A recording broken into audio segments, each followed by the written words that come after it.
Good morning, Liberty Ridge Thunder Eagles. Today I will be reading Monkey with a Tool Belt and the Maniac Muffins by Chris Monroe.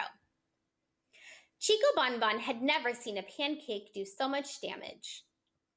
Clark had been making breakfast, and now the kitchen table had no legs.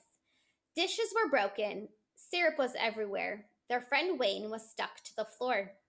Clark cheerfully flipped another giant pancake and knocked out part of the ceiling. Clark was getting ready for the party he was throwing for Uncle Bill's graduation from Hotel Motel Management School. Chico was there to help with the cooking. He was a good cook and had many great tools for cooking on his tool belt apron. But Chico saw other ways he could help. The kitchen was a disaster zone. He removed a small pumpkin stuck in the drain. He rehung the pot rack and welded the chain. He removed some white chocolate from Jimmy the Mouse and gathered the meatballs that rolled round the house. Clark's lemon pudding had started to stew. Chico tried stirring, but it was like glue. The pudding was thick and the spoon was quite bent. How could lemons and sugar make rubber cement? He took out those pancakes to bust them apart. He used his large winch to put them on the cart. They were so big and heavy, he piled them in stacks. He'd deal with them later. He needed his axe. When Chico had fixed everything, he decided to start working on his famous chocolate marshmallow banana boats. Clark was working on his super secret blueberry muffins. Clark had memorized the recipe, and an elephant never forgets. Well, almost never. He started adding the ingredients to a huge bowl. Chico glanced over at Clark. That seems like a lot of baking powder, Clark. I know this recipe so well, I can make these in my sleep. Clark finished the batter and poured it into a muffin tin. He popped the tin into the oven. Everyone was busy in the kitchen making all kinds of treats. A few minutes later, they heard an odd noise coming from the oven. It sounded like popcorn, really big popcorn.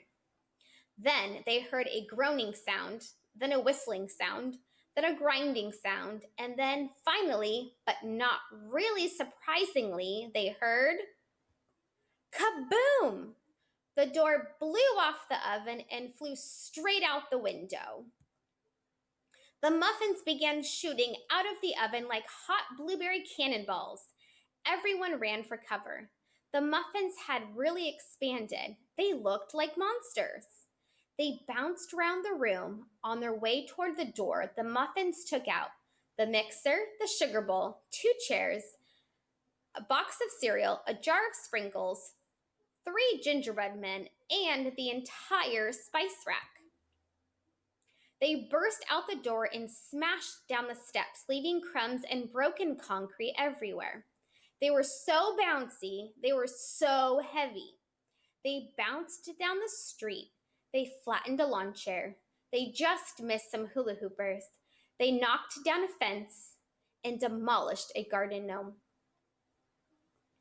The maniac muffins were out of control and headed for Main Street. Chico chased after them. They were falling apart as they bounced, but they didn't seem to care. Somebody could get hurt. What was he going to do?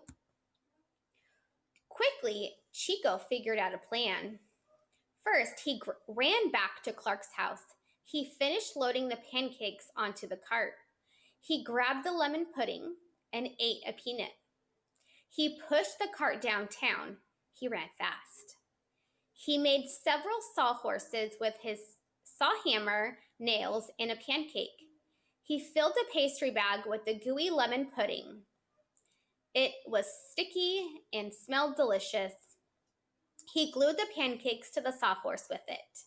Within seconds, the maniac muffins bounced around the corner. They were headed his way. Smush! The muffins hit the pancakes and immediately disintegrated into crumbs.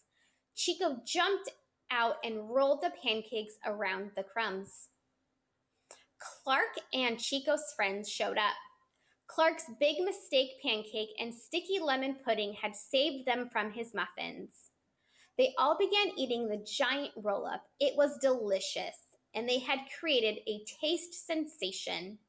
Hooray! Everyone yelled, spitting crumbs everywhere. Oops, sorry, they all said quickly, covering their mouths with their paws. Clark was glad his pancakes had saved the day.